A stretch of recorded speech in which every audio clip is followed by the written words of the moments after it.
Let's meet the royal family. Welcome to my series where I educate you on the royal family and those who are masters on the spiritual path. This is the Yogini Empire. The first member of the royal family from the Yogini Empire that I want to introduce to you is Sahajo, born 1725. Sahajo the Great was a prominent 18th century female mystic, poet, and saint who played a significant role in India's Bhakti movement. She is highly revered for her soulful spiritual verses deeply rooted in themes of absolute surrender, self-realization, and unwavering devotion to her guru. Sahajo is one of the most remarkable women mystics of North India's Bhakti and Sant traditions. Yet, unlike Mirabai, she remains relatively unknown outside specialist circles. One of the reasons that make her an extraordinary Siddha, saint, and powerful yogini is that she united three streams that are rarely found together.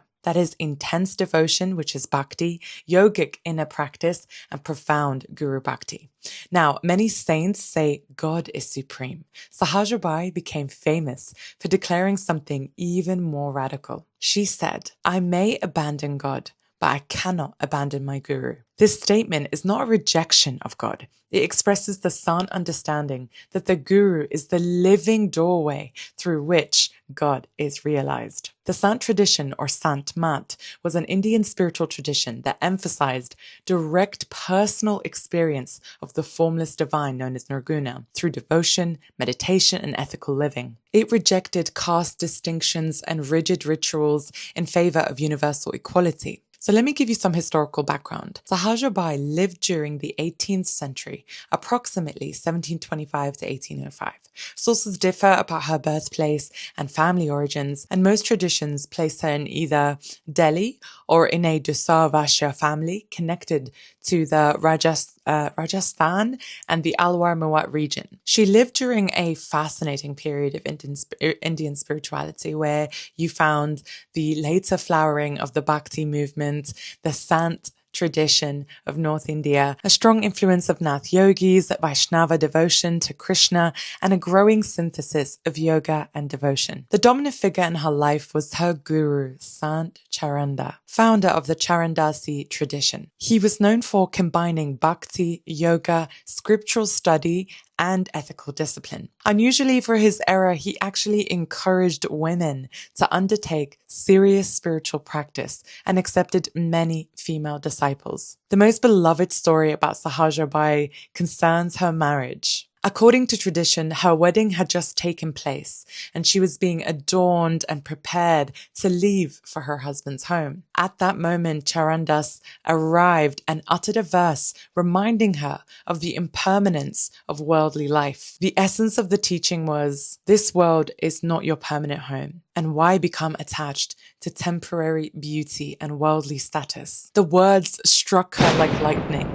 In some versions, her husband died soon afterward. In others, she simply underwent a profound awakening and lost all interest in worldly life. Either way, she renounced conventional household ambitions and dedicated herself entirely to spiritual realization under Charandas. Whether every detail is historically verifiable is something I'm unsure about. Like many saint biographies, the story functions both as history and as spiritual symbolism, the soul awakening from attachment. To understand Sahajo one must understand her guru bhakti. Most saints praise the guru. Sahajo practically worshipped her guru as the manifest divine. In Sant traditions, the guru is not merely a teacher, but the revealer of the inner path, the awakener of spiritual consciousness, and the embodiment of divine grace. Her writings repeatedly return to the theme that God may seem distant. The guru stands before you. Therefore, the guru becomes the bridge between finite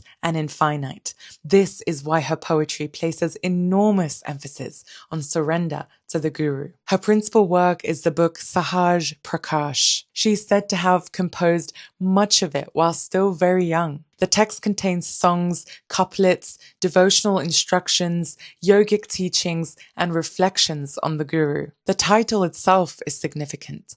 Sahaj means natural, spontaneous, innate, effortless, primordial. Prakash means light, illumination, revelation. Thus, Sahaj Prakash is the illumination of the natural state. This Sahaj ideal is central to many Indian mystical traditions. The Sant tradition, Nath Yoga, some tantric currents, and certain forms of Vedanta and Sikh mysticism. The highest state is not an artificial trance, but a return to one's natural divine condition. Although popularly she's remembered as a bhakti poet, her writings reveal genuine yogic knowledge. She speaks about meditation, inner sound, mantra repetition, control of attention, withdrawal from worldly distractions, and inner realization. Some traditions describe her as regularly practicing the Soham mantra, contemplation of the inner sound current, prolonged meditation, spiritual study. This places her close to the Sant yoga stream that later influenced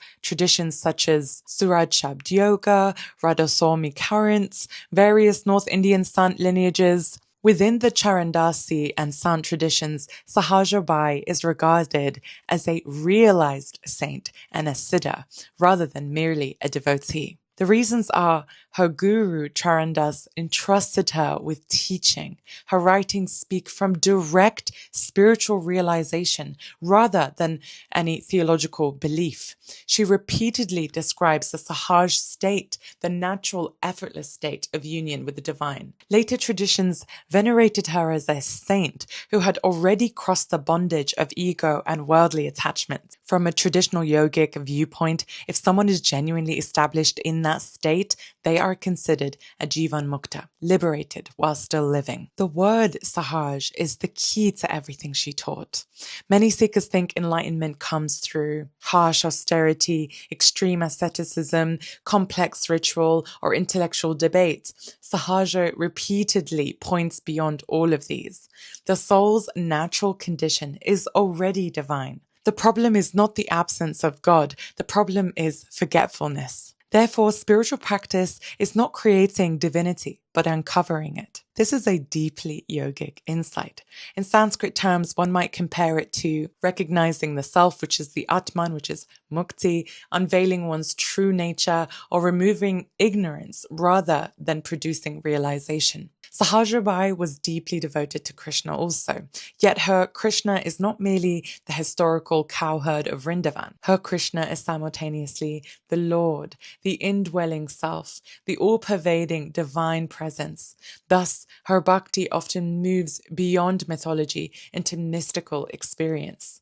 She taught constant remembrance of Krishna, chanting the divine name, seeing God in all beings, compassion towards everyone. One of the most remarkable aspects of the Charandasi tradition is the status that is given to women. Sahaja Bai was not merely a disciple. She became a spiritual leader and mahant. She and her guru sister Dayabai were respected teachers in their own right. Some accounts indicate that women led centers, women taught disciples, women undertook yogic practices traditionally reserved for men. Women managed temples and pilgrimage facilities. This, for the 18th century North India, was extraordinary. Reading Sahaja's verses, one finds recurring themes like impermanence, like beauty fades, youth fades, relationships change, and the body dies. Only the divine remains. And Guru's grace. Effort is necessary, but effort alone is insufficient. Realization descends through grace. And inner devotion. External religion is secondary. The heart must awaken. And the theme of constant remembrance. Do not wait for special occasions. Every moment should become meditation. And the theme of naturalness. The enlightened state is not artificial. It is effortless presence. If one were creating a pantheon of India's greatest women mystics, Sahaja Bai belongs alongside Mirabai, Akka, Mahadevi, Laleshwari, Andal, Bahinabai. What distinguishes Sahaja is that she stands at the intersection of bhakti, Sant mysticism, yoga, and guru devotion. Very few women saints left such a sophisticated synthesis of all four. So if I had to condense her entire path into a few sentences, it would be that life is temporary and to find a true guru and remember the divine constantly and turn inward to listen for the presence of God within and allow devotion to become natural. To rest in the Sahajo state, the effortless awareness that was always present. That is the heart of Sahajo Bai's message, and it is why serious students of Sant mysticism regard her not merely as a poet, but as a realized yogini. It is a great honor to share her story with you. Thank you for watching, and I wish you all the best on your journey to Mukti.